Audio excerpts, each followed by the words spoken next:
Wow, what a piece of shit setup this is. Hello and welcome to the second episode of my E36 M3 suspension overhaul video series. In the first episode, I removed everything from the underside of the car except for the fuel tank. In this episode, we're going to press out all of the bushings and ball joints using all of the wrong tools. We're going to make some mistakes. We're going to have a few laughs and fix those mistakes. And then we're going to spend way too much time detailing my TC Kline single adjustable coilovers. So stick around and hang out with me in the shop while I fumble my way through this and take this project way further than I should. So this old connector disintegrated when I disconnected the brake aware sensor. So we're going to replace it right now.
Now this will all get detailed once I really start the detailing process. But for now, this is perfect.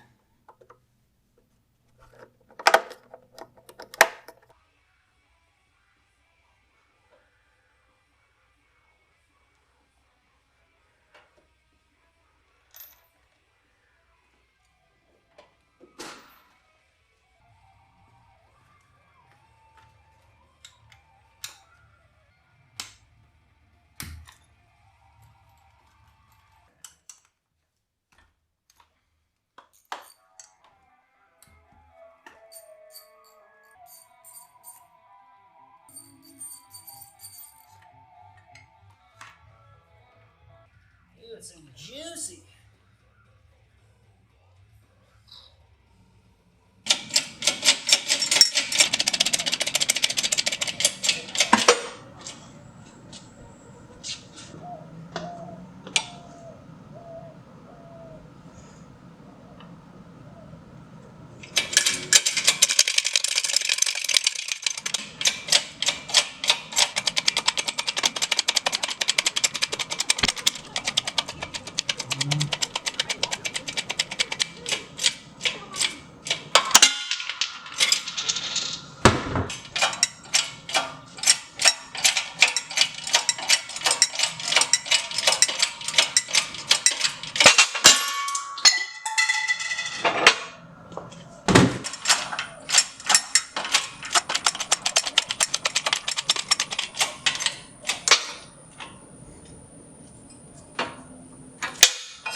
Front axle bearing race, 1-inch socket, 1/2-inch drive.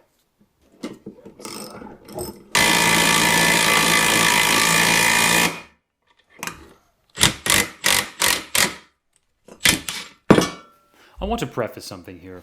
In this segment, I'm using combinations of all-thread, sockets, bearing races, and other miscellanea to break down the subframe and control arms. And while I think it's fun to be resourceful and solve problems with what I have on hand, I really didn't want to spend hundreds of dollars on specialty tools that I'd really only use a handful of times. Ultimately, I was able to break everything down, but I did eventually find the right toolkits to handle virtually every bushing and ball joint on the car without breaking the bank, which I'll show you later on in the episode. But first, I'm going to show you how not to do it.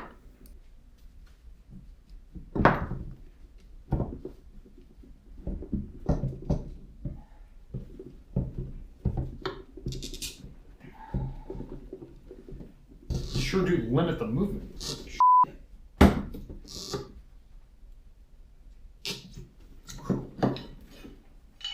Vorschlag limiters.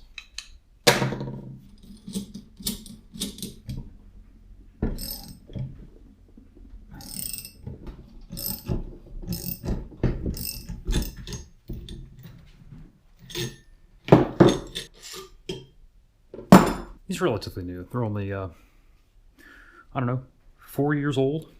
4,000, 5,000 miles on it. Not a whole lot at all. Great shape. We will not be reusing these. Original ball joints. Yeah, pretty sloppy. We're going to be replacing those.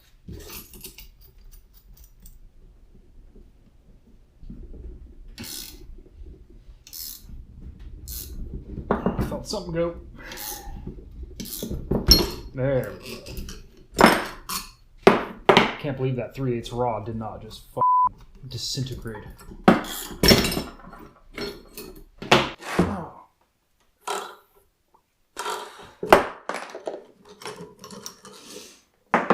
Wow, what a piece of shit setup this is.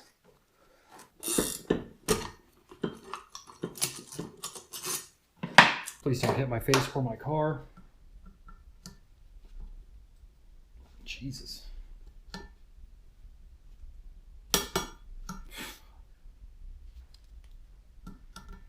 This is not this is not the tool. I'm beginning to see a theme develop here.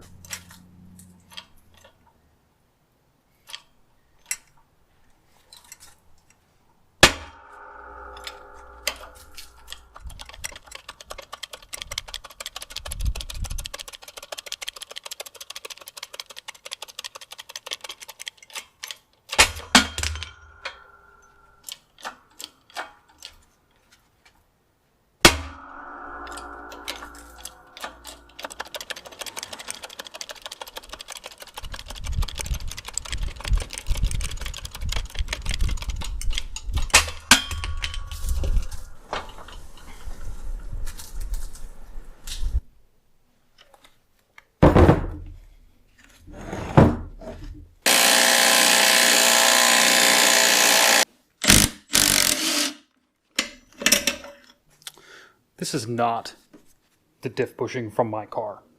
I got the subframe secondhand. The subframe on my car has a little bit of damage right here. And I can't really bring myself to spend all the time and effort and money to powder coat it, you know, with obvious damage to it. So got this secondhand from a California car. I have no idea how I'm going to get these out.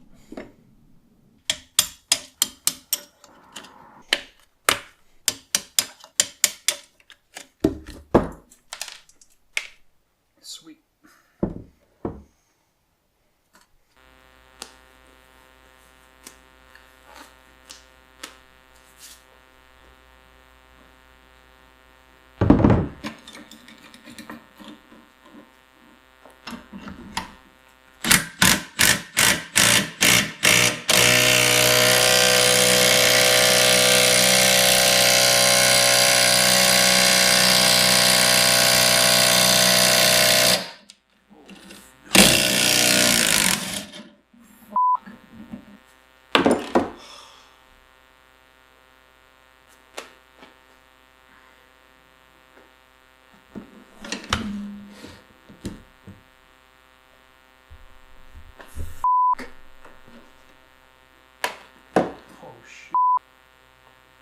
See how bent that is? Oh, yeah, I shouldn't have just reefed on it like that.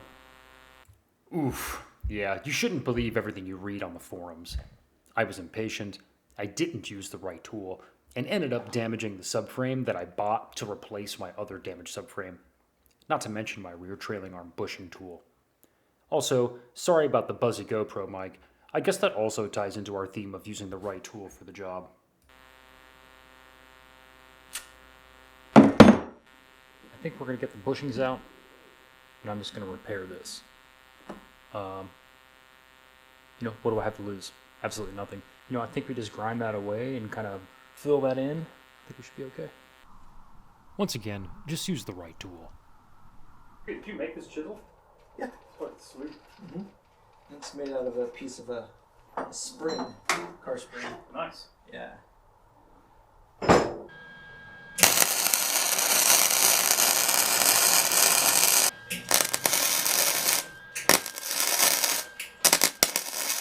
This little cart here is kind of a funny story. My neighbor's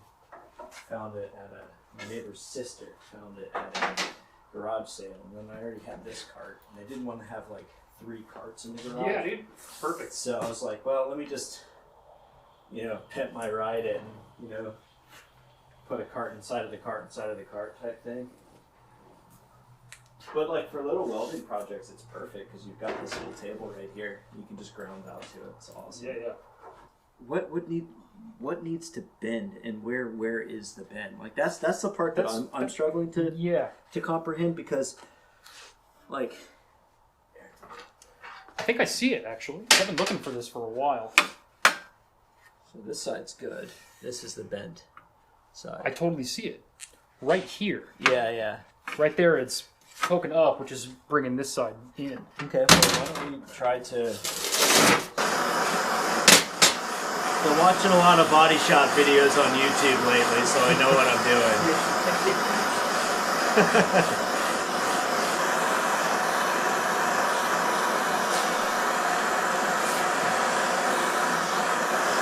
Good idea to put your safety glasses on your forehead while you're doing stuff like this. Yeah. Just in case something comes off and wants to hit you up there. The first time I had to file some tungsten rod at TIG class, the instructor was like, for God's sake, always wear your eyeglasses when you're sharpening your tungsten. And I'm over there with my fucking glasses on my head, just right at the belt sander like a goddamn idiot. I've done this before. It's cool. Right. Oh. Gentle.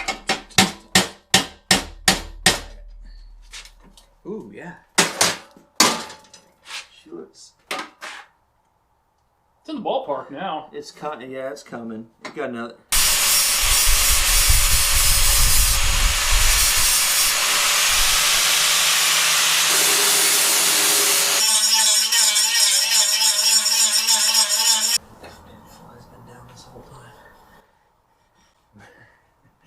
Screw up my B-roll. Yeah, I know, right? If you don't want to use the ichrometer, we could always measure it here. I'd put the straight edge across this. Yeah, I do trust my ichrometer though. So do I. Mine's pretty well calibrated. Will you do it below the weld face, so that way I can kind of just eyeball that spacing. So we got... That looks about right. Shit, yeah. I think you can make that work. Excellent. Your step.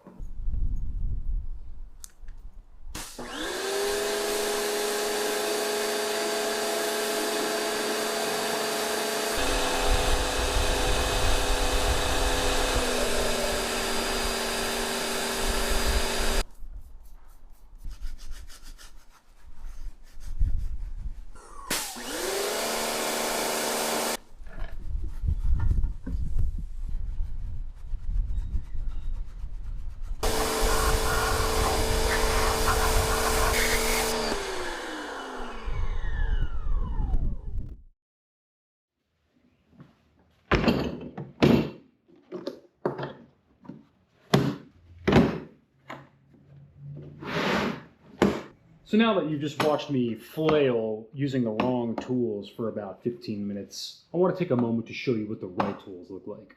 Now this is a press sleeve kit. This kit basically has these really stout, robust metal sleeves in 1mm increments in a wide variety of sizes. You got these really robust threaded rods here with really awesome, super stout hardware with what are those, thrust bearings? That way you're not really trying to fight against friction when you're really loading the tool. In addition to that, I also bought a full set of seal drivers, essentially, in 1mm increments, going all the way from 18 essentially to 74 with very few skips. And I'd say between these two toolkits, which let's call it $200 total investment here, along with my Harbor Freight 20-ton press, let's call that a $150 investment, maybe $200, you can handle every single bushing, bearing, and ball joint on an E36 or pretty much any older BMW or any car for that matter, without really any problems at all. So whenever it came to the actual reassembly phase of my car project, which we'll be detailing in future episodes, this absolutely came through and did the trick, and it gave me zero problems at all. So I can't recommend these two kits enough. They're ubiquitous. Just search for press sleeve kit on eBay or Amazon, and seal driver kit, same thing, eBay or Amazon. And with these two kits together, you really can't go wrong. Coilover detail time. These are TC Kline single adjustable coilovers with 400-pound springs up front and 500 rear, with Vorschlag camber plates on top. I bought these new and installed them in 2017, and had only put about 3,300 miles on them when I started this project in December of 2022.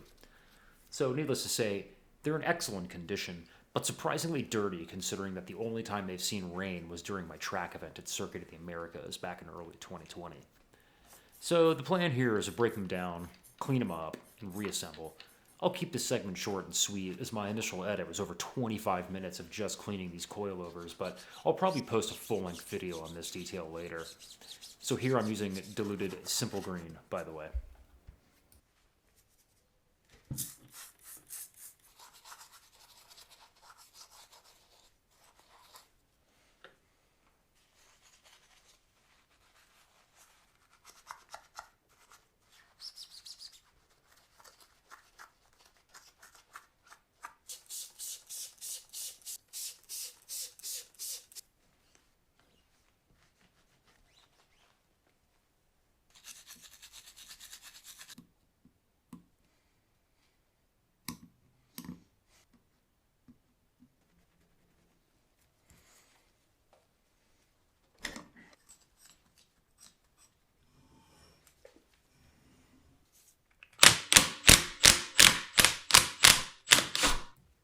For the record, you probably shouldn't use an impact for that.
Again, don't use an impact for that.